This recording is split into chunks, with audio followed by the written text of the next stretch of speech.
Hey everybody, this is Mike with the One Stop Co-op Shop, and today I'm very excited to show you a playthrough of Marvel Crisis Protocol Alliances. And disclaimer that I got a review copy of this. And if you like the content on the One Stop Co-op Shop, consider supporting us through Patreon. You get early access to our videos and exclusive videos every month you can't see anywhere else. You can also listen to our weekly podcast for reviews and design discussions, or join the conversation and say hi on our Discord.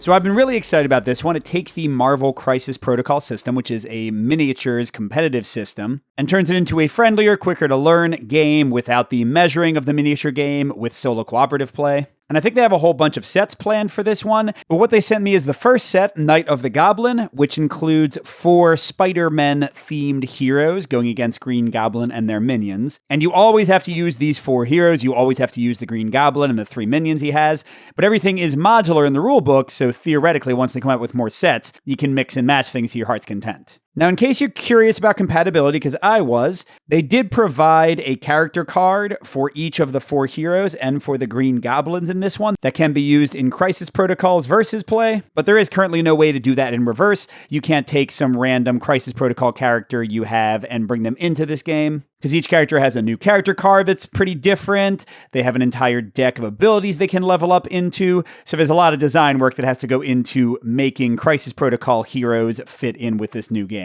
Also, if any of you are like me and not very used to miniatures, like I don't have any miniature glue in my house, the miniatures in this game come on sprues, but they are push fit, so all of the ones that I have here are ones that I put together myself. I did use this little sprue cutter that I found on Amazon. I've also been doing some basic model kits, so that helped out a lot. But besides that, the minis are as advertised. They don't need any glue to fit together. Although I will note some of them are hanging on for dear life because the hero poses are very dynamic. Like Black Cat, you can kind of see how her arm is light there because her arm keeps on falling out of the socket, and I keep on having to push it back on, and I'm going to break her arm one of these days. So if you have glue or some way to permanently attach these, it's probably a good idea. I just have no experience and no tools for doing that right now. But with those kind of logistic things out of the way, let's talk about what's actually going on in the game.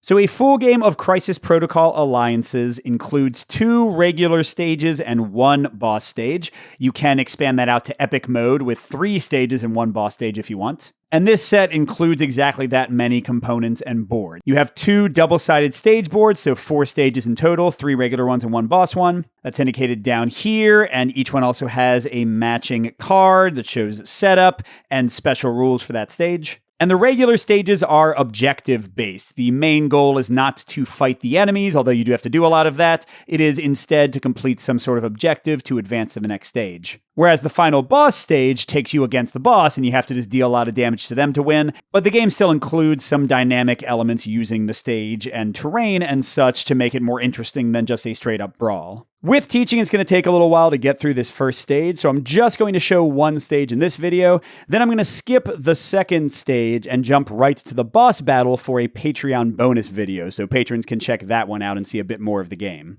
And in another 1 or 2 weeks, I'll be doing a review of the game, and probably a podcast as well, because Peter is a big fan of the competitive Crisis Protocol game, so he's very excited to play this one with me. And let me explain a few things you're seeing on the board here. First of all, some spots are yellow, and they start with terrain tiles on them. These are things that you can throw with certain powers against enemies, or throw enemies into for extra damage, but they're generally removed after that happens. Players and enemies can also stand on them for kind of a cover bonus in defense. You've also got objective tokens. These do different things in each stage, but they have different icons on them, which will correspond to different effects, and they're randomized generally. You've got spawn spots with a border in red. They show you what type of enemy starts on them. There are 3 levels of minions. Here you can see 2 of them based on the number of pluses and the color behind. The single plus minions are goons. In this case, it's Goblin army members. Each of these unit types, by the way, has its own card with their special abilities and stats. I'll show you that in a second. The 2 pluses ones are called sentries, and here they are spider slayers. And the 3+ strongest ones are called brutes, and they are war goblins, like little miniature green goblins riding their own gliders. And the spawn spots show who starts out on the board, so here this shows you that a level 2 minion starts there. But again, if you had other sets, you would have other sentry minions, other goons, other brutes, and you could mix and match them, so you wouldn't have to use the spider slayers if you didn't want to. The spawn spots also have icons that correspond to die faces, which is going to control how spawning works. Down here is the spawn track, As you defeat enemies, you're going to be adding them here. And as you go further to the right, the values go up. And this is how many dice you roll to spawn more enemies. So basically, the more enemies you defeat, the faster they pop back out into the board to attack you again. So you're never going to stop the tide of enemies. You just got to deal with them while trying to accomplish your objectives. And you've got these 4 green spots. Those show you the starting spots for your 4 heroes. You do always have to control 4 heroes. And again, in this base set, there are exactly 4 heroes. So you're always going to use the same characters until you buy more stuff. So that means if you're playing 2-player, you'll each control 2 heroes. 3-player, one of you will control 2, or you'll share control. 4 players, you each control 1. And the game is lost the second one of your heroes is fully defeated. So there is no player elimination. The main actions of the game are controlled by this activity track. Each of the heroes has 2 tokens, and the turn order is completely determined by the players. You can have characters activate both in a row or split up the activations however you want. But whenever 4 actions have been taken by the players, then the enemies get to activate once. And then you do it again for your other 4 actions, and the enemies activate again. So basically, each player character gets 2 actions per turn, and each of the enemies kind of gets 2 actions per turn as well. And let me show you what's going on with the characters. So here's, you got Ultimate Spider-Man, Miles Morales, Peter Parker, Spectacular Spider-Man, Black Cat, and Gwen Stacy, Ghost Spider. Those are the 4 heroes in this set. And they've got a few things going on. So over here, you keep your activation tokens. Here you can put conditions, like if you're on fire or something. Over here is an inventory for other tokens that might relate to the objectives you're trying to complete in a given stage. Down here is your experience track. As you defeat enemies and accomplish objectives, this will increase. Whenever it reaches 10, you level up to level 2 and get a new ability card, and it zeroes back out. Then if you get to 15, you get a 3rd level card and it zeroes back out. And then when you get to 20, you get your final card. And also whenever you level up, you fully heal, because each character has a ready side and a wounded side. And if you lose your last stamina while on your wounded side, that's how you lose the game. This red track, by the way, is your stamina, which corresponds to the value right here next to your movement. And the green track is your power. You get 1 of that at the beginning of each round. You get more from taking damage, and you get more by using your basic attack. And it is used to interact with things for the objectives and also to fire off your special attacks and abilities. So that's kind of your main superhero resource. And the character cards themselves have a lot of stuff going on. So they've got a series of abilities in the main part of the card, starting with attacks. Like here, Ultimate Spider-Man can do a free swinging strike or a more expensive venom blast. You also have special abilities or reactions, like Ultimate Spider-Man here can do a web swing. And then at the bottom, you've got core stats. The first 3, the red, blue, and yellow things, are defenses, the number of dice you get to roll when attacked by certain attack types.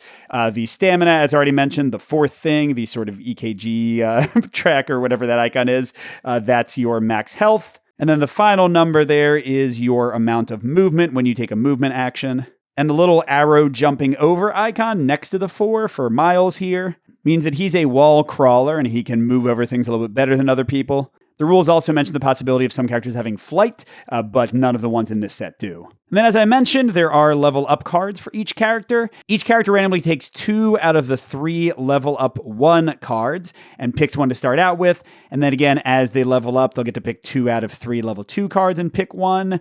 They'll get 2 out of 3 level 3 cards and pick one. And then there are only 2 copies of the level up 4 cards, so you're always going to get one or the other when you reach that final stage. Now, there's also this enemy dashboard over here, which tracks a bunch of things.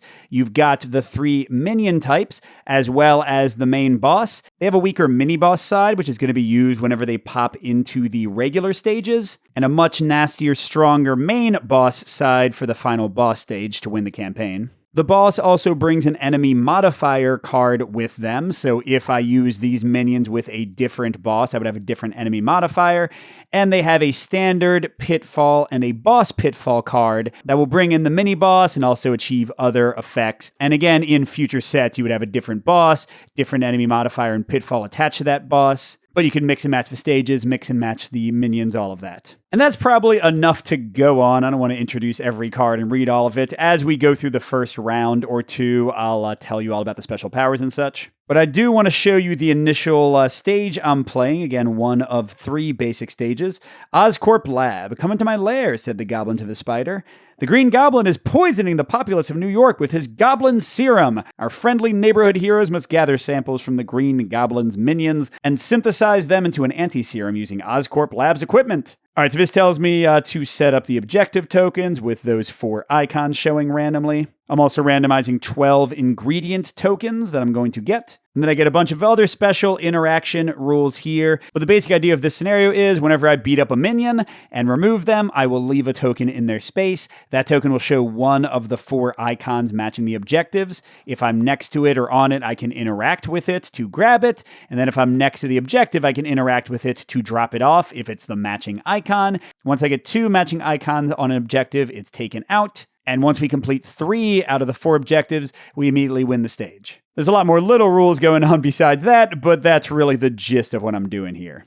All right, but enough talk, you say. Let's get to web-slinging action. I'm going to go pick my level 1 upgrades and then activate my characters, and I'll explain each one's abilities as they go.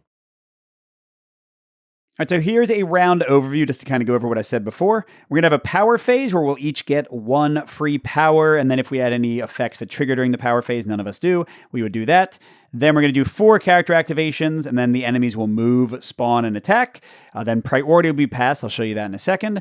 And then we do another set of 4 character activations, another set of move, spawn, and attack for the enemy, pass priority, and we're done with the round. So first, the power step, simple enough. We each get 1 power. So at the start of the scenario, all of us are within 2 spaces of basic minions. You want to take out minions because they're going to attack you otherwise. It also gets you XP to level up. And in this scenario, it also makes them drop the tokens we need to actually win. So we got Miles right here with, I guess, a slung web behind him like a whip. If it helps you differentiate them, Peter Parker is the one hanging on to whatever that is, like a broken pillar. So let's activate Miles first. So to talk through Miles' abilities real quick. So first we've got his swinging strike, which is a physical attack. That's what that red means. Doesn't matter much for any of the enemies in this set because they all have the same defense against everything, but maybe it'll matter in other sets. Those icons to the right of the name, the little target reticule with a 3 means that it has a range of up to 3. That's how far I can attack. The barbell with a 4 is how many dice I roll to potentially deal damage. And the POW symbol with a 0 is how much power it costs. So this one is free. Everybody's got a basic attack that costs nothing. Then it's got special abilities.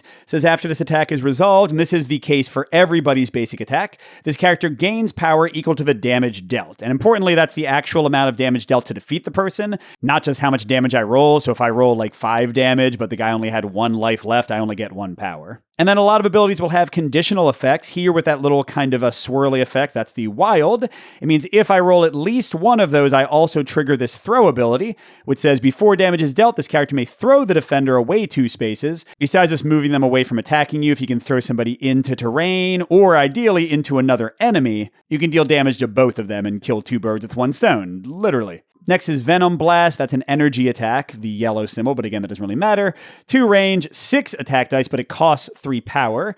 Then I give the defender the shock special condition. And the conditions have different effects for heroes or enemies. For a hero, I would roll 2 fewer dice the next time I attack, then it would go away.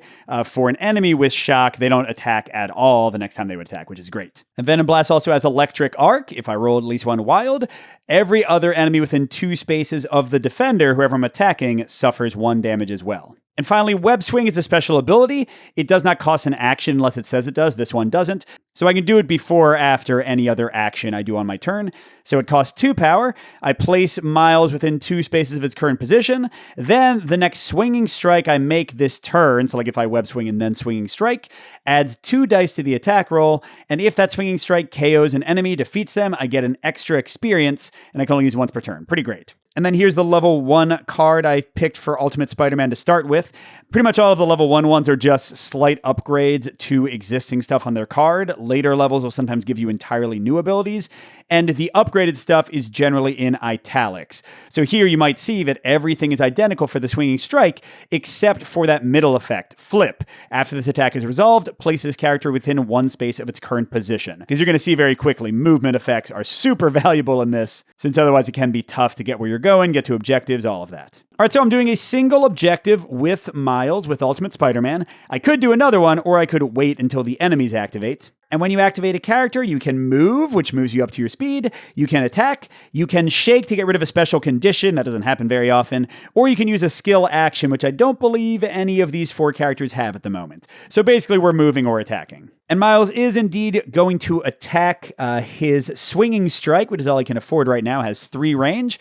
So 2 away, he can attack this Goblin army member. And again, the power of that was 4. So let's talk about die faces. Each of these 8-sided dice has 2 complete blanks, do nothing. Then you've got 2 regular successes that just deal a damage, but nothing else. You've got a single shield result, which prevents damage when you're being attacked, because only the players ever roll. The attackers just deal automatic damage. And you'll probably note right away that attacking is a bit more consistent than defending, because you have 2 regular attacks and only 1 regular defense, and they don't count for each other. Then you've got 1 critical face, which is basically an exploding crit. You get 1 success, and you get to roll another die. Although importantly, this face will not explode after that initial roll. Like if you have a reroll ability or 1 exploding crit causes you to roll another one, those don't explode. It's only in that initial roll. You got 1 wild face, which also counts as a success, but also, as we saw, triggers special abilities. And you've got 1 skull face, which is a miss for the players, but sometimes triggers negative things for the enemies. So putting it all together, for those who are probability interested,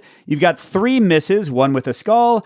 You've got 2 special results, the crit exploding and the wild for special abilities that also count as successes, and that's for attack and defense. You've got 2 regular hits, 1 regular block.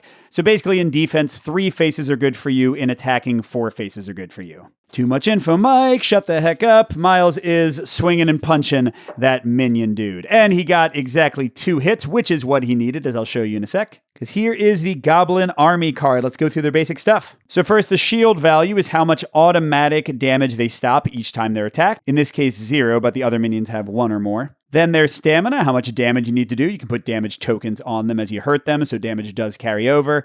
Here he has 2 life and 0 defense, so the 2 damage I did does defeat him. His movement value, also 2. His attack range, looks like the same icon as ours, just 1. And his attack damage, again, this is not rolled, it's automatic, but it's 1 damage, and it is physical, which does actually matter for us because we have different defense values against different types of attacks. And then each enemy type has a special ability. The Goblin Army has Goblin War Cry. When enemies frenzy, you'll see how that happens during the spawn phase. Each Goblin Army advances 3 spaces instead of 1 space. Basically, during a frenzy, every enemy gets an extra move, but the Goblin Army uses it especially to get really close to you and smash you. But yeah, so I rolled 2 hits, which is enough to defeat them. Now, I also rolled 1 skull, and here we go to the Green Goblin's enemy modifier, Oscorp Weaponry, which says after an enemy is attacked, if there are 1 or more skulls in the attack roll and the enemy is not dazed, that's for bosses, you have to hurt them and beat them up multiple times, or KO'd, that enemy deals 1 damage back to the attacking character. So if I hadn't finished off the Goblin Army guy, I would have taken a damage here because I rolled that skull. But I did, so I don't. Now to go back to our abilities, and sorry I'm going into so much detail, but I just want to make sure all these basics are clear before I kind of rush through them later on. The flip does get to go, so after I defeat the guy, I'll get to place myself within 1 space, but the throw does not happen because I did not roll at least 1 of those wild icons. But yeah, the Goblin is defeated. I put, for the objective, 1 of these little ingredient tokens on his space, and unfortunately it's 1 showing a shield, which is pretty dang far away. If I was lucky, it would have been the wild or the exclamation point, which are very close. I put the defeated Goblin Army minion on the spawn track, which means we're getting closer to higher values and more spawns happening. And then every time you defeat a minion, this is a really cool part of the game for cooperation and stuff, you get to make what's called a heroic assist. So number 1, I get 1 experience for defeating the minion, but then I pick any other character, and they get a heroic assist, so they get to pick 1 of these options. They can remove 1 damage, gain 1 power, remove a special condition, or move 1 space, advance. In this case, Black Cat is the only character who does not have a 2-range basic attack. She can only attack with her claws at range 1, so I'm moving her towards this other Goblin Army guy so she can take out her minion as well. And then I get to place Miles 1 space. I guess I'll go over here to get closer to that component. Although maybe I shouldn't, because as you're about to see, the War Goblins move 2 and have 2 attack range, and the Spider Slayer robots move 1 and have 3 attack range. So if I'm here, the War Goblin can't reach me with his attack. If I'm there, he can, and the War Goblins are the hardest hitting enemies in the game. But it is really nice to actually get the objectives. We'll just deal with it. Miles is tough. So I'm next to this stage token here, in this case, the ingredients for the serum. So you can, as a free action, before or after any of your other actions, interact with something, but it costs you 1 power to do it. And in this case, I just pick up the token, and it goes in my inventory. In this scenario, I can only hold up to 2 of those. Ideally, it would be another shield, so Miles can just run over. Also, if a character is adjacent to me, they can use one of their own interacts and pay a power. to take that token from me if they're going to go to that objective or whatever. Oh, and silly me, I forgot since I did my basic attack, I get 2 power for dealing 2 damage. There you go, that was the first full activation in the game. Let's try some other characters out, show you their powers, and then things will flow a lot more quickly after that. So now that I've moved Black Cat next to this guy, I think she's a good person to go next. So looking at her ability, she's got Cat Claws. This attack is only 1 range, but 5 dice instead of 4, and still 0 powers. And it has the exact same basic ability that she gains power equal to the damage dealt. Ferocious Velocity is crazy. It's 3 range, 6 dice, costs 4 power, but if she rolls at least 1 regular hit result before damage is dealt, she gets to put herself within 1 space of a defender, so basically teleport next to them, and then she can throw them away 2 spaces, and again, hopefully into terrain or into somebody else. And she's got the Master Cat Burglar ability. It says this character can interact with objective tokens contested by minions. I haven't shown you that yet, but basically when you try to do the actual objectives over on the corner of the stage, you can't do anything with them if there's at least 1 enemy next to them or on them. Additionally, when this character completes an objective, it gains 1 additional XP. And that's the ability that I leveled up for her first card. It changes that she can interact with objective and stage tokens that are contested, although I will note that most stage tokens are not contested, like for example, the ones in this scenario, you can pick them up no matter what. But the big ability is the second one. It says she does not pay power the first time she interacts with a token each turn, which will save her power for more furious velocity attacks. But yeah, clearly she's going to try to smack this guy with 5 dice. Ooh, that was good. So, just to show it in action, I rolled a crit. So I roll another die, keeping that result as a success. In this case, it didn't add anything. If that had been a crit, though, I would not have re-rolled that die. Anyway, I did way too much damage here. That's 1, 2, 3, 4, 5. Sadly, though, this guy only has 2 life, so I only get 2 power from the attack. And let's see which one he drops. Oh, the same type that Ultimate Spider-Man got. Cool, well, she'll use her free once per turn interact to pick that up. And she gets 1 experience and she gets to assist somebody. Trying to think, maybe Miles, if I assist him, I can get him out of range of that flyer, right? That seems like maybe a good idea, so sure, let's go ahead and do that. All right, might as well have Big Boy Spider-Man go next and beat somebody up. So again, this Spider-Man is Peter Parker. The other one is Miles Morales. So he's got Spider Strike, 2 range, 5 dice. It still gets you power equal to damage dealt. And if at least 1 wild is rolled, he's elusive and he gets to advance 1 space, move in any 1 direction. So pretty similar to Miles's upgraded one with the flip ability. Then his big attack is Maximum Webhead, costs 4 power, still only 2 range, 7 dice. Before damage is dealt, he can throw the defender 3 spaces, which is pretty dang far, and he can throw him in any direction. I'll show you how throws work. It's in 1 orthogonal direction and it continues in that direction. But Black Cat's Furious Velocity, for example, said it had to be away from her, whereas this one could be in pretty much any direction he wants. And then after the attack is resolved, Spider-Man can advance up to 3 spaces. That is an insane one. Then we've got Witty Banter. This one's a reaction. That's a little lightning bolt symbol on the left there. Costs 2 power. Before enemies attack, if 1 or more minions are within 3 spaces of this character may use a skill. Choose 1 minion. The chosen minion cannot attack other characters this turn, and this character gains 1 XP. You'll see what that means in a second when I get to the enemy attack phase. But basically, in a very interesting mechanic I don't think I've ever seen in any other game, enemies attack every single person in range. So they're kind of like applying an attack effect to everybody. So Spider-Man can make himself the only eligible target for one of them. And then finally, he's got a 4th ability, Spider Sense. When this character defends against a physical or energy attack, it may reroll up to 2 defense dice, which is nice because with the Green Goblin and his minions, every single attack is energy or physical. The 3rd type of attack, I think it's like psychic or magical, is not used. So yeah, I think we'll still keep things simple. A basic Spider Strike on that guy should be fine. So that's 5 dice. He's within 2 range. And okay, we got it.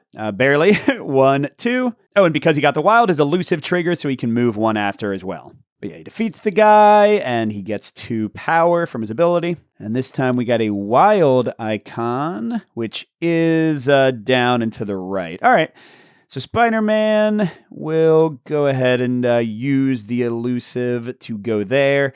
And then sure, he'll spend 1 of his 3 power to pick up that one. And for his assist, should I give somebody power? Maybe keep moving Miles towards the shield thing since we can complete that pretty soon. And I also get him on a terrain piece, which means he'll get to change a miss to a shield each time he defends. All right, and no need to break things up. Let's have Ghost Spider, Gwen go last. We can meet our last hero. Then we'll get to how enemies activate. And again, things should go a lot faster after that. So Here she is. She's got Web Shot, which has 4 range, by far the longest range of the basic attacks, and still 5 dice, so pretty awesome. She still gets power from it, and she can push if she rolls a wild. She can push the defender away 1 space. Now, pushes, importantly, compared to throws, pushes cannot cause collisions, can't cause any extra damage, so they're not nearly as fun. They just move them around. Throws are the ones you want. And then she's got an amazing second attack, Whiplash Web Solo. That A1 for range means that she hits every enemy that's around her 1 space away. So like everyone in the hexes around her. For 6 dice each, you roll a separate attack against each target. Cost 4. And then after the attack is resolved, you can push the defender away 1 space. And then her Lifesaver is another reaction ability. Very cool. It costs 2 power. Before enemies attack, if another character is within 4 spaces of this character and within the attack range of 1 or more enemies, this character may use this skill to push that character up to 2 spaces towards Gwen. This skill can only be used once per turn. Additionally, this character gains 1 XP. So basically, she pulls them out of attack range. And that is the one that I leveled up. It makes the push up to 3 spaces and not towards her. So you can push them in any direction. So it's just great to finish the objectives too. Oh, and I just realized I didn't show you Spider-Man's upgraded Spider Strike, which makes his elusive let him move 2 spaces instead of 1. So actually, let's say that he moved twice right onto the spawn point, because that way no enemies can spawn from it this round, which means hopefully they'll be a little bit farther away from us when they come out. But let's see, with 4 range, Gwen could attack the robot, the Spider Slayer, who's definitely a nastier enemy. Let's show you them for a second. So they've got 1 shield, which again prevents 1 damage each attack, and 2 life. So I'd have to do 3 hits instead of 2 to kill them straight up. They only move 1, so they're the slowest out of the enemies, but they have the longest range, 3, so they tend to kind of hit everybody.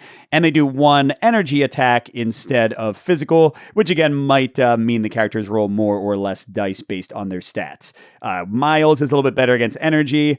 Peter is a little bit better against physical, and so is Black Cat. So physical is slightly better for us. And their ability is Protection Programming. After enemies attack, each Spider Slayer that attacked 1 or more characters advances 1 space toward the nearest objective token. So they try to get next to them to contest them and stop you from interacting with them. Yeah, you know what? The Goblin Army guy's such a weenie, and also if I leave that summon space open, then somebody nastier might just come right in there. So let's see if she can get lucky and hit this guy. There is no line of sight, at least not that I saw, so you just go with it.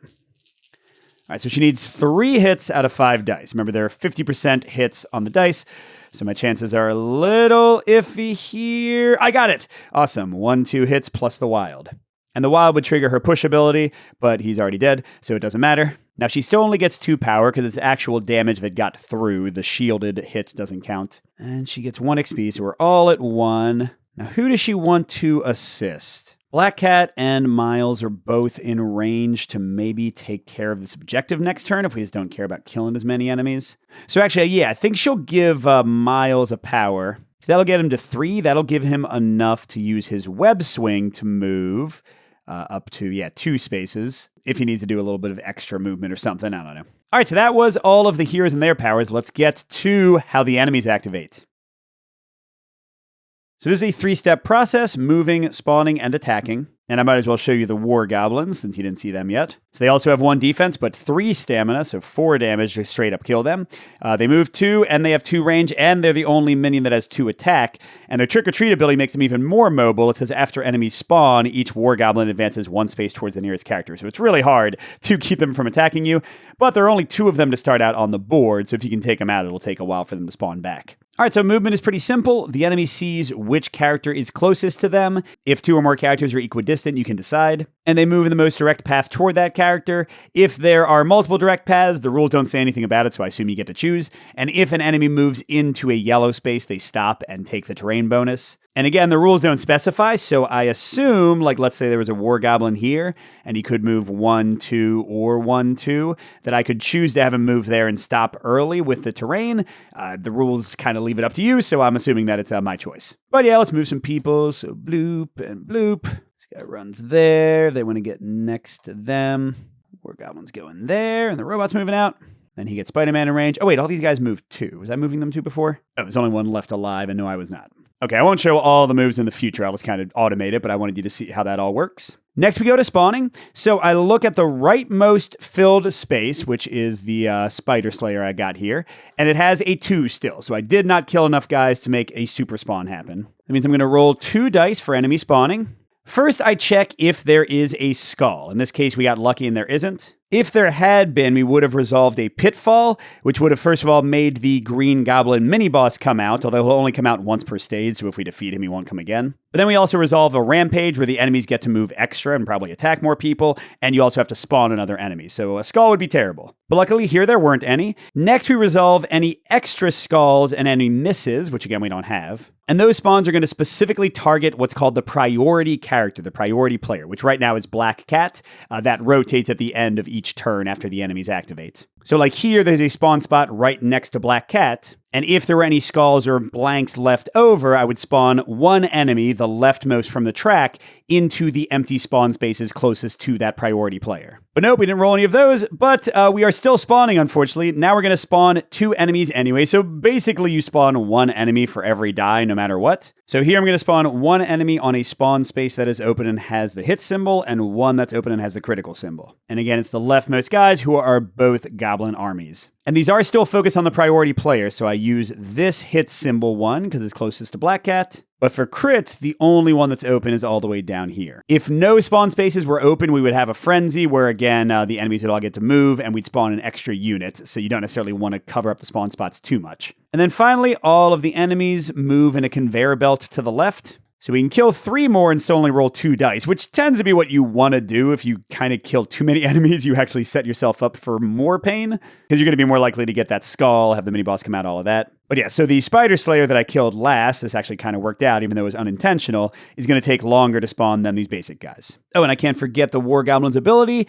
They each want to move 1 space towards the nearest character. I guess he doesn't move at all because he can't advance towards her. But this guy does move 1 space towards Miles after the spawning is done. So now we go into attacking, and like I said, enemies are exerting kind of attacking on every hero within their range. So the Goblin Army will attack everyone in range 1, the Spider Slayers will attack everyone in range 3, and they auto-deal their damage, and then it's up to the player to roll defense to cancel it. So the Spider Slayers are rolling 1, Goblin Army 1, War Goblins 2, and the type of attack is determined by the strongest guy attacking you, the leftmost. So if somebody was being hit by like a Goblin Army and a Spider Slayer and a War Goblin, it would be 1, 2, 3, 4 damage coming at you with a physical attack type. And the number of dice the character rolls is based on their defense. Everybody has 3 or 4. Miles has 4 against energy. Spectacular Spider-Man and Black Cat have 4 against physical. And Ghost Spider has 3 against everything, unfortunately. But remember, we got some special abilities. So Ghost Spider has Lifesaver, her upgraded one. So she's going to spend 2 power for that. And she is picking a character within 4 spaces of her within attack range of 1 or more enemies, and she can push them up to 3 spaces and she'll get an experience. Definitely the person in the most trouble right now is Black Cat. She's getting attacked by 1, 2, 3 units for 4 dice total. We don't want that. So I can push her up to 3 spaces. A push has to pick 1 direction again, and then they keep moving until they move the full distance or hit something. For a throw, if they overlap with terrain or a character, then they move back to the previous space and they cause a collision. They take 1 damage automatically, but the person they got thrown into takes up to 3 damage. For a push, you still stop before you get to the space, but you don't take the damage. So unfortunately, actually my options aren't great here. I could push her to here, but then she'd still get attacked by the War Goblin and the Fighter there, which is only 1 less dice. Although maybe that's worth doing because it does get her closer to the objective she wants to interact with. Because my other options, I could throw her like all the way 3 spaces up and then she'd only get attacked by the robot, but she'd be way far away from everything. Or I could throw her straight to the right where she'd get attacked by a different War Goblin. Yeah, so I'll do up to 3 spaces. I'll just push her 2, because again, she would knock into that anyway. But I get an XP for doing it, even though I barely helped. Spider-Man could also spend 2 power to activate his witty banter and have this Spider Slayer only attack him, which would do nothing because it's not attacking anybody else. It would get Spider-Man 1 XP, but I think I'd rather save up for his maximum web head instead of wasting 2 power on nothing. All right, so that's it. Let's roll for defense. So you roll the dice. Every wild or crit or not the hit, the shield symbol prevents 1 of the damage incoming. And remember, for every damage that gets through, you gain 1 power, so you get angry from being hurt. So Black Cat has 4 physical defense because a War Goblin and 1 Goblin Army person are attacking her, and War Goblins are also physical. So that's 3 incoming damage. Okay, so we took 2 of it because wilds count for defense. So she takes 1 stamina and she gains 1 power. By the way, I didn't say this when I talked about the components. The cubes, like, kind of are a little bit too large. So I just sort of have them sitting in the spots. Not entirely ideal, but also not that annoying, at least for me. And by the way, to talk about damage, when your stamina goes all the way down to 0, you become dazed, which means nobody else can mess with you for the rest of the turn. And then you flip to your wounded side. Generally, everything stays the same, except your stamina value might be different. Like Black Cat has a 5 wounded stamina, but a 6 healthy stamina. And then if you lose all your stamina again, you lose the game. And importantly, at the end of stages, you don't automatically heal. You can spend power you had left over because that gets zeroed out to heal some of your stamina up, but you cannot switch back to your healthy side from your wounded side at the end of a stage. The only way to do that is when you level up to 3 times in a game. And whenever you level up, you get all your stamina back and go back to being healthy. It's kind of like a video game. You just get a full refresh. All right, who else is getting attacked? Wow, Ghost Spider only has 1 enemy in her space. She's got 3 physical defense, and she got 3. She's good. Miles is being attacked by nobody. Nice job. And Spider-Man's being attacked for a single energy damage, which he only has 3 defense of. He's, again, better against physical. He got it. Oh, and he would have been able to use his Spider Sense to re-roll those 2 anyway and defend more. So that's the end of the enemy attack, the last step of their phase. Although every Spider Slayer has their protection programming, if they attacked at least one person, they would move back to protect the objectives, which this guy does, and I can put him here. I'm going to have him not be on the spawn spot, because that one's super far away from all of us, so I don't really mind if enemies come out there. And then the priority token moves to Ghost Spider. So she's going to be the one having people spawn next to her before the attack phase, which means ideally I don't want her to end her turn next to spawn spaces, because the enemies who are going to come out are Goblin army members, and they only have 1 range. Okay, and that was 1 full turn of the game. Hopefully that makes sense. Let's speed through things a little bit more and start trying to complete some objectives. I think I'm going to have Black Cat go first this time, because she already has a perfect turn set up. I'm going to spend all 4 of her power to do her Furious Velocity special. And it's a little wasteful for such a big attack, but I want her to complete the objective. So I'm going to actually target this Goblin army guy next to her, even though she has 3 range. It could probably kill the nasty glider enemy. Okay, so she rolls 6 dice. And okay, she got a crit. And okay, well, she did 2 damage, so actually maybe it's good that I didn't attack the tougher guy. And because she got at least 1 regular hit before damage is dealt, she places herself within 1 space of the defender, and then she can throw the defender away 2 spaces, which is exactly what I wanted, because I'm going to put her right here next to the objective and next to that token. Maybe she'll pick that up too. Then she gets to throw the guy 2 spaces away. So away means that the first space of movement has to increase the distance from her, so she could throw him like that, or like that. Obviously, she's going to throw him over here. He takes 1 damage from the collision, but he was already getting killed by the 2 afterwards, so that doesn't really matter. But the person that gets collided with actually gets hurt more. They take 3 damage. For an enemy, they subtract 1 for each of their armor. In this case, the Goblin army has no armor, so the guy just takes 3 damage and dies. While for characters, you roll your physical defense, and each success reduces that 3 damage by 1 each. But yeah, in this case, both these guys totally dead.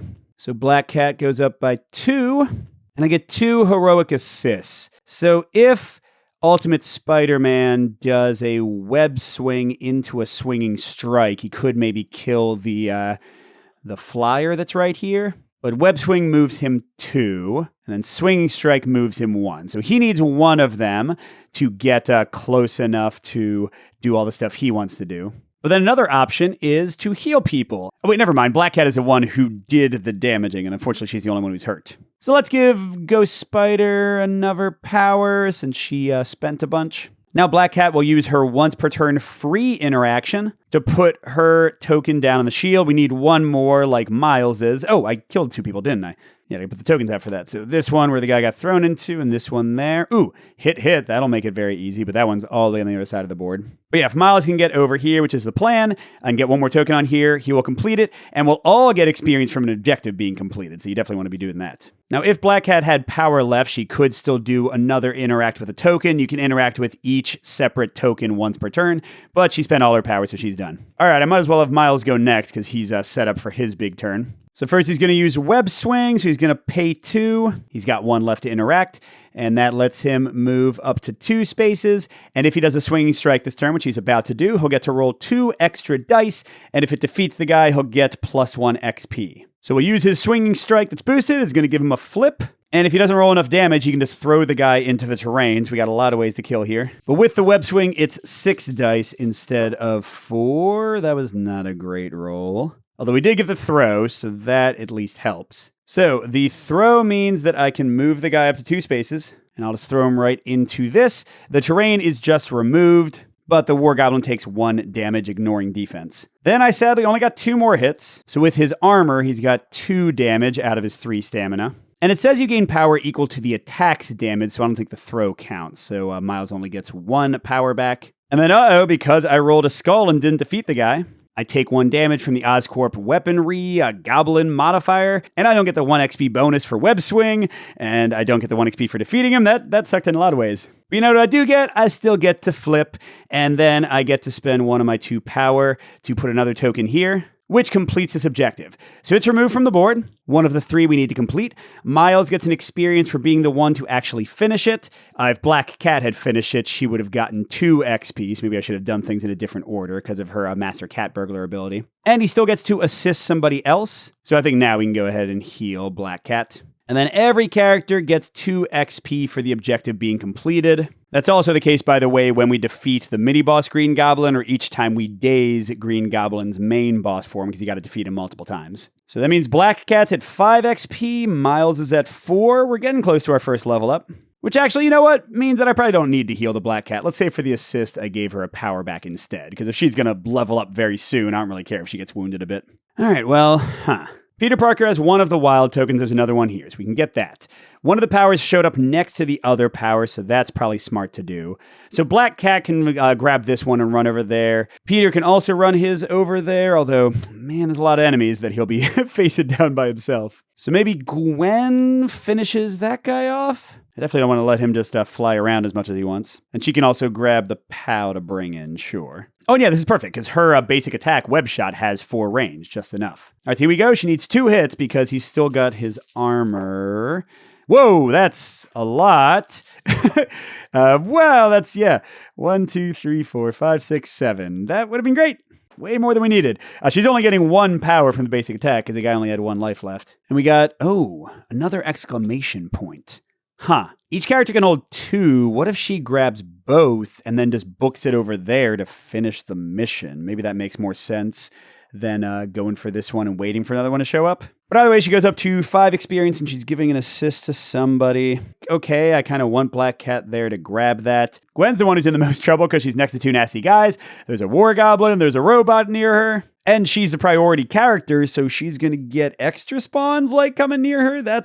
None of that is great. Shoot. I don't know, maybe she moves Spider-Man to get closer to help her out or something? I'm not sure. And then Spider-Man's last to activate. I'm not sure what to do with him. He's not in range for his Spider Strike, and I don't really want to defeat anybody else anyway, because defeating 1 more enemy would literally just have 1 more spawn at the end of the round and make it more likely that we would get a skull for Green Goblin to come to play. So maybe he just moves towards that, but he's going to get mobbed by so many people.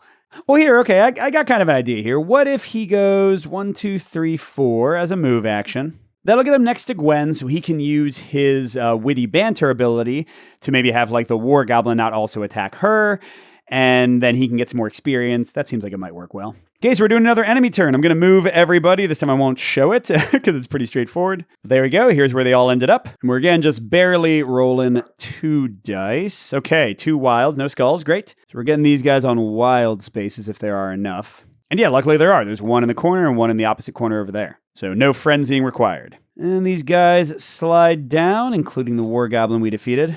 And the 1 War Goblin would move closer after spawning, but nope. And yeah, now we do some fun attacking. This is going to be great. So I know I want to have Peter banter with the War Goblin so he ignores Gwen. Do I want to have Gwen life save somebody and pull them? Well, I guess she could get Miles over here next to those tokens. So sure. He's being attacked by the Spider Slayer, so he is eligible because they have to be attacked by at least somebody.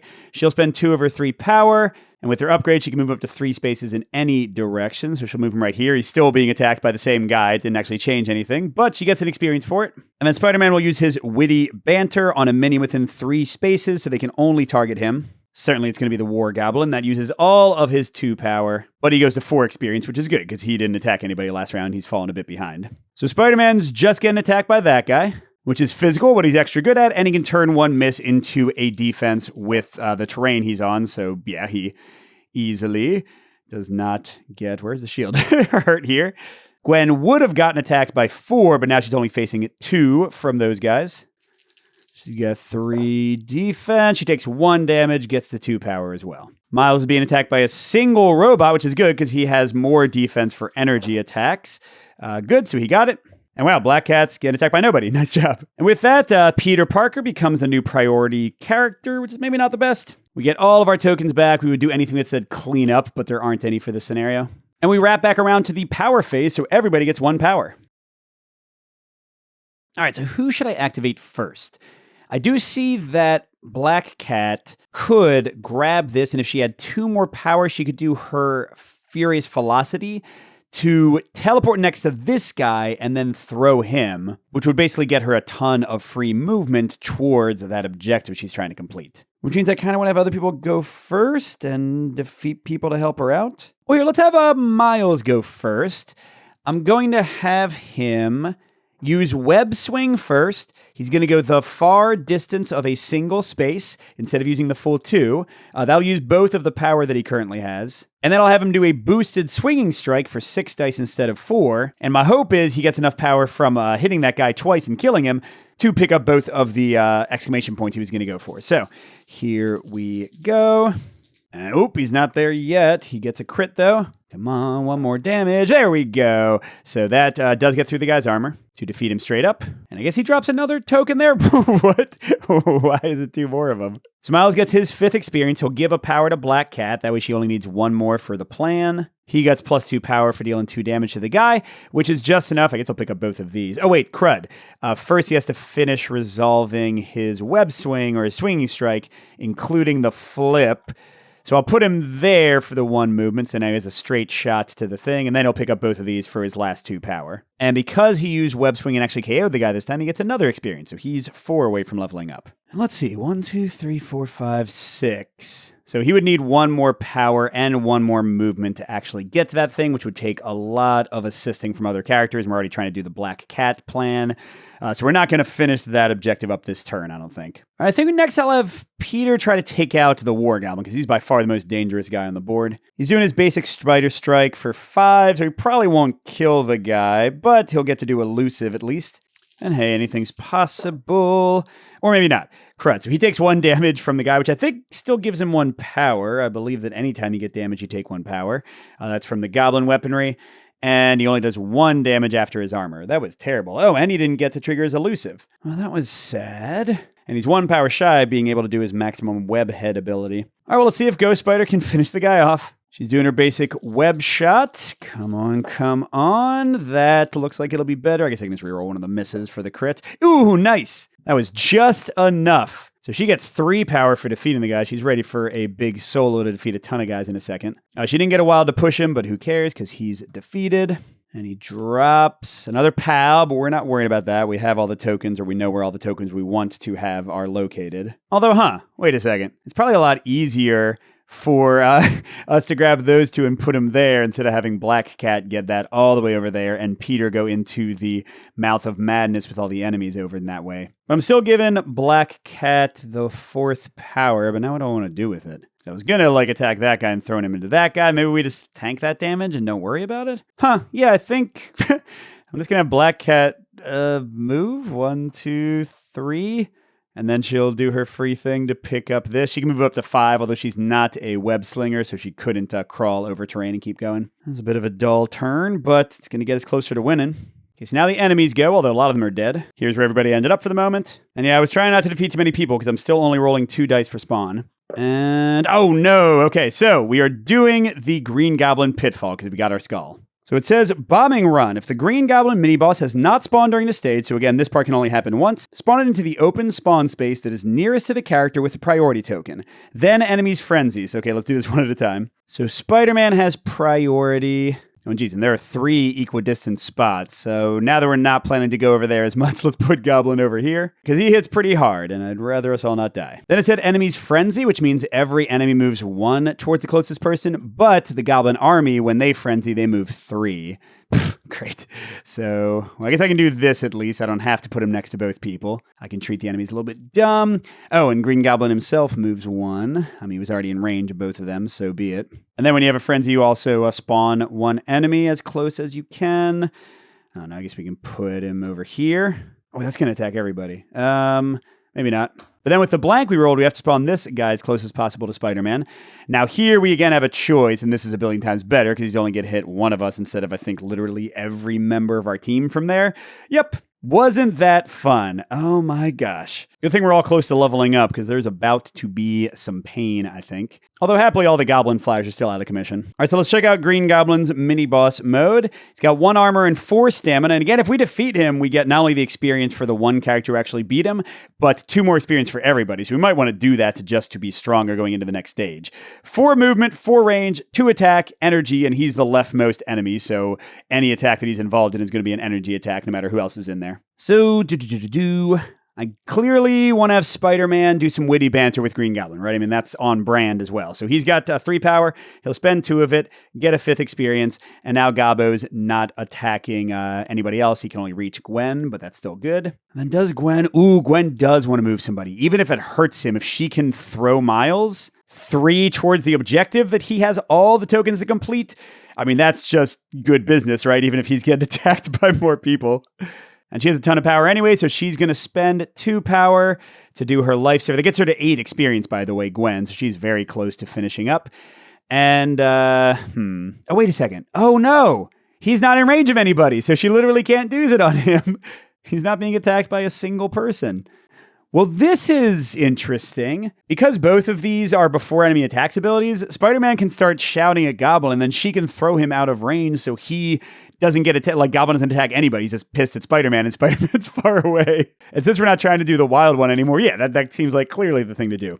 So she'll still spend 2. She'll still get the experience. And she'll throw him 3 spaces over there, so now he's not really in range of almost anybody.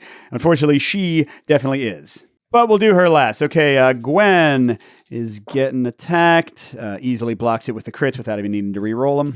Miles and Peter are heroically not in range of anybody, while Gwen just took one for the team. Although it's not actually that bad. 2 Goblin armies and 1 Spider Slayer. Because Peter's still making Goblin angry, he does not add 2 dice, so it's just 3 energy versus Gwen's 3 defense. Okay, she gets to roll 1. Nope. So that's 1 defense. She takes 2 damage. So she's down to 2 stamina, but she's only 2 experience from fully healing and leveling up. And she's up to 6 power, which means she could do her Weblash Whip solo. Oh man, like what if she gets right in there, boom, and just hits Gobbo and the 2 people nearby? I like that. Although, where's the thing we were gonna... Oh, that's the thing we were gonna pick up. That was her job. I just remembered that. Oh, no. Spider-Man, come back. You were supposed to do something. All right, so what do we want to theoretically make happen here?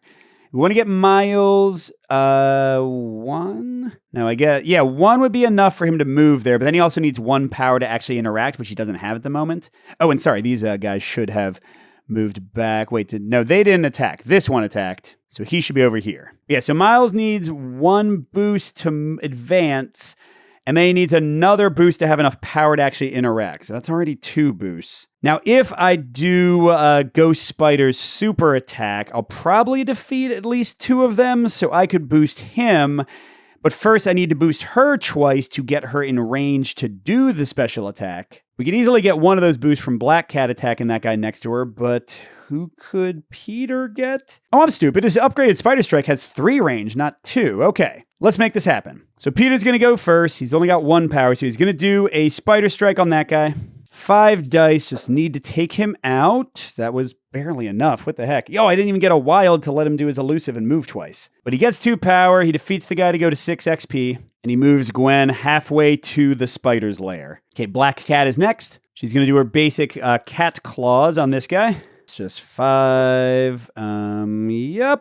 I mean, even without the crit, we're good. So he's also defeated. She gets up to 6 XP. And she's moving Gwen 1 more. It's time. So Ghost Spider's doing the Whiplash Web solo. 6 dice individually rolled against each of the people next to her. It does cost 4 of her 6 power. Very low odds, even with 6 dice, that she could do 5 damage all at once to the Goblin. But hopefully she can defeat the robot and the minion to get Miles what he needs. But let's see. Okay, easiest guy, the Goblin Army. Okay, 3 hits. And she does push each defender away one if they're not already dead. This guy is... Oh, dang it. I forgot to put down tokens again. We already have all the ones that we need to win, so it's not front of mind. Okay, so Peter, he attacked a guy here, I think it was, right? There's another POW, just one slightly closer. Black Cat attacks somebody here. Oh, that's the one that's already gone, so we don't need that. And then Gwen's first victim, that's the final token in the game. So all of them are out now, we just got to grab them. All right, so that's 1 defeat. We do the XP and the heroic assist and all that afterwards. All right, let's try the robot next. So this one we need 3. I really want this to happen. That'll do it. That was a great roll. Okay, and that doesn't matter because he's defeated.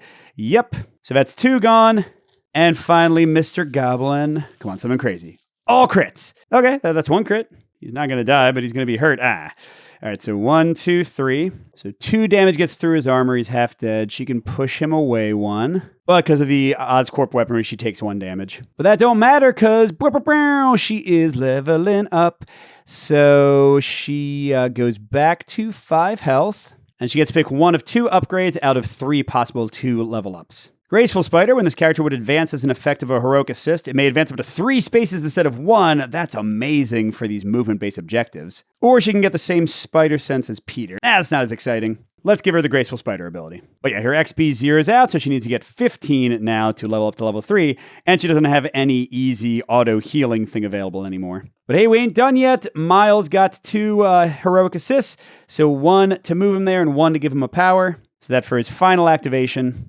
He can move his 5, and again, because he's a web crawler, he can get over that terrain instead of stopping on it. And he'll spend the 1 power to interact. 1 interact lets you drop off as many tokens as you want, so he gets both of them, and completes the objective. So he gets 3 experience and heroic assists. I'll have to decide who to give that to in a second. And both Black Cat and Peter are at 8, almost leveled up. And yeah, who needs help? Ghost Spider needs help. Obviously. Yeah, she is in trouble, man. And 1 move isn't going to, do enough to save her. I wish the Goblin was defeated. That would have made everything easier. All right, well, in the absence of being able to do anything, really effective, let's have Ghost Spider move here. Because you can sort of relay the tokens. If she, on her first action, interacts with this to grab it and then moves over, I could either activate her a second time or somebody else could grab the token and then finish it up. Now, by the way, you don't check for a stage being done until the end of the turn, so we do have to survive the entire enemy activation after we do our actions before we finish things up. But yeah, this might be bad. This might be very, very bad. Movement first. I guess let's get these guys farther away from stuff. Ooh, and this is nice. Look, they're within 3 of both of them, but they have to move, so I can send them both after Miles, so that he's getting attacked more, but she's getting attacked less. And same thing for Goblin. Oh, this is great. I mean, not too great for our friend over here, but it'll be fine. He's going to take 4 dice, but it's in energy, which is his strength anyway. And now Gwen's only taken 3, but of course people are going to be spawning. Oh no, people are going to be spawning. And Miles is the priority target. But you know what? He hasn't leveled up yet. Let's let him get his butt kicked because he's about to heal anyway. All right, we've got 3 dice for the thing. Okay, no skulls, though it wouldn't matter as much now that the Green Goblin's out. 2 wilds and a hit. Ooh, the 2 wilds are good again. I love that. Oh, and the hit is a War Goblin. Oh, to be right there? Well, I can choose what order to resolve these in, so no, sir, we'll do that. And then the War Goblin does move 1 towards them, but that doesn't make him actually attack anybody. All right, defense. Nothing, such heroes. And the people actually doing the work. 3 on Ghost Spider. And she just leveled up, so this is worse than it would be otherwise. She only got 1 defense. She takes 2 damage. And then Ultimate Spider-Man is ultimately getting attacked for 4 energy damage. Oh, and crud, Goblin didn't actually attack last turn. Look at his ability. After any attack, each character Green Goblin attack that was dealt with damage gains the Incinerate special condition. Ugh. I'm sure we'll be fine. How'd you do, Miles? Oh, there's a crit. Come on. Oh, another crit. So we only take 1 damage. That's great. Could have been a lot worse. But Miles is also on fire. And I just checked. That means the next time he defends, he will roll 2 fewer dice. Although he could use his action to get rid of 1, which seems ridiculous. I don't know why you'd ever do that. Or for a heroic assist, one of the options is to get rid of a status token. All right, that is the end of another round. We all get 1 power. And remember, at the end of the stage, power can be spent to heal ourselves and do other things, even though it gets zeroed out afterwards. So it's still good to have it. What do we have to do? Black Cat needs to move 1 space to drop off her token. And then Gwen's going to do that one, right? And we also want to try to defeat Green Goblin. Yeah, lots of fun stuff. All right, first off, let's have Gwen go. She's going to spend 1 of her 5 power to pick up the POW token. And then for her actual action, she's going to move 1, 2, 3, 4, 5, I guess. Or she might as well cover up the spawn spot. Okay, then we'll have Black Cat go. For her first free interact, she's going to interact with the token that Ghost Spider is holding and pick it up. And then even though it's a huge waste, instead of moving, I'm going to have her do Furious Velocity for 4 power because it's funny. Against this Mook over here. So she's rolling 6. And good, she got at least 1 regular hit. Oh my god, she destroyed him. That's 5 damage before crits. Wow. Yeah, so she gets to teleport next to him. He gets thrown, whatever, he's already dead. That gets her to 9 XP, and what do I want to do? Ooh, I know, Miles is 1 power away from being able to do his Venom Blast, his strongest attack, to maybe finish off Goblin. So that seems like a smart way to go. I'll give him a power. Then she's going to spend 1 power, because she already used her free one, to drop both of these off. And that completes our last objective. Now, because of her Master Cat Burglar, she gets 2 for completing the objective, and then just the regular 2 that everybody gets for the objective being completed in general. And then she loses 10, so she's at 3. And she gets to give a heroic assist to somebody. Maybe let's take away Miles' fire? And then literally everyone is leveling up except Ghost Spider. So for our Peter Parker options, we've got an enhanced web shot. Oh, no, not enhanced. Never mind. This is Ghost Spider's attack. Ooh, so he could have a second longer range basic attack. Although his Spider Strikes instead leveled that up is already 3 range, so this doesn't really matter that much. Let's instead look at our other option, Webapult. Oh, choose an interactive terrain feature within 3 spaces of this character. This is not an action. This is just for 2 power. This character throws the chosen terrain feature 3 spaces. That's amazing because it gives him a free attack. And remember, terrain does 3 auto damage minus their armor. Yeah, that's definitely the one. Black Cat has a grappling hook for 2 power. Place her within 3 spaces of her current position. Placing means she doesn't care about terrain or anything or enemies. She can just move past them. Or escape plan. When this character suffers damage from an enemy attack, after the effect is resolved, it may advance a number. I mean, it's free movement, but I don't want her to get hurt in the first place. So I think grappling hook is the way to go. And combined with her cat burglar stuff, she should be able to finish objectives even better. Because she was missing some good movement options. And finally, Miles has webline connection. For 2, choose another character within 2 spaces. Place the chosen character within 1 space of this character. Okay, so it would let me kind of teleport my allies near me. That's pretty good. I could set up some good Ghost Biter, big attacks or something maybe. Or invisibility for 2. Before enemies attack, this character may use a skill. Enemies that are not within 1 space of his character cannot attack at this turn. Ooh. I mean, I gotta go with the cooperative option, but that was a really solid defensive one for sure. Okay, and they spend 10 XP also. They heal back up, so Miles is back to 5. And we still got 2 activations, so Miles, do that Venom Blast! Or wait, should we do something else first? I mean, also, should he even attack? What if he just ran really quickly? Well, Goblin moves too fast. He would catch him. The robots have tons of range. No, we gotta defeat this guy. So we're doing Venom Blast. It's a 6 attack. Oh, that's right. They get the shock special condition, which for enemies means they won't even get to attack. So even if Goblin doesn't die, which would be very sad, we would still not have to worry about him. And then if I roll a wild, every enemy within 2 spaces takes 1 damage. It's not going to finish any of the guys off, but it's decent. Gwen sets you up. I knock you down, baby.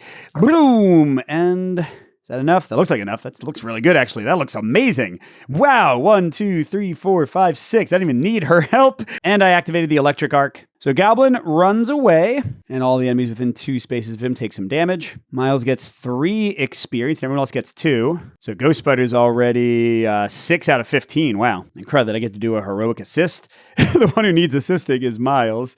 Well, actually here, Black Cat is the priority target, so we can at least give fewer spots for her to be spawned next to.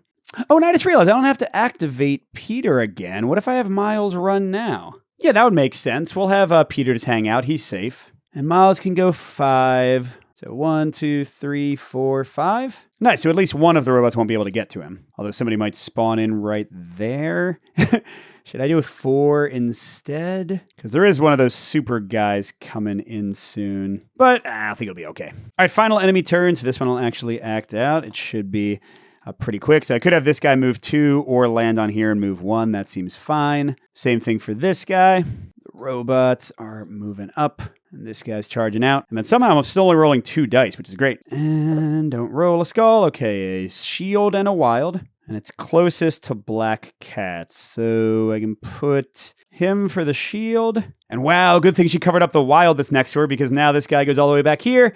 Then they both move one from their ability. And we do care a bit about these final attacks because, again, the damage will carry over if we don't have enough power to heal them. So Peter's taken 1 damage, but he gets 3 defense and he can re-roll it with spider senses. Well, he needs to re-roll it because that didn't do it. That did, though. We're good. And then Miles is also taking 1. But he's got 4 defense. This worked out amazingly well. What the heck? Maybe it didn't. He takes 1 damage. And there you go. That is the end of the first stage. So I would play 1 more of those and then go against the boss. But we get to rally. So we zero out our power, but for every 3 power we zero out, we get to either heal 1, get rid of a special condition, because those would follow us too, like Miles could still be on fire, or gain 1 experience if you don't have to heal. So yeah, Peter had 4, so he'll go to 3 experience. Black Cat didn't have enough for anything. And Ghost Spider will, go ahead and heal herself. She's pretty hurt. So there you go. That was Marvel Crisis Protocol Alliances. Sorry that took a little while. I was trying to explain things and show things clearly. There are, again, 2 more normal stages, so I wouldn't have to play this one every time if I was doing a standard 2-stage boss battle. And speaking of boss battles, I am going to play the next stage off camera and then do that, as I said, for a Patreon bonus. If you want to check out Green Goblin in action and see what my leveled up people look like, you can go over to Patreon and see that one. And I'll also have a review for the entire system and probably a podcast in the next few weeks after I play a bit more. But if you can't tell from this play, I'm very hyped by this one. I think the powers and the tactical combat are excellent. So I'm very excited, even though I know it'll be a big ask money-wise, to see more sets come out for even more modular variety in the game. But thanks for watching, everybody, and a special thank you to our biggest Patreon supporters, Matt G, Dan, J. William F, Steve Wren, Andrew R, and Chris C. We'll see you at the next stop.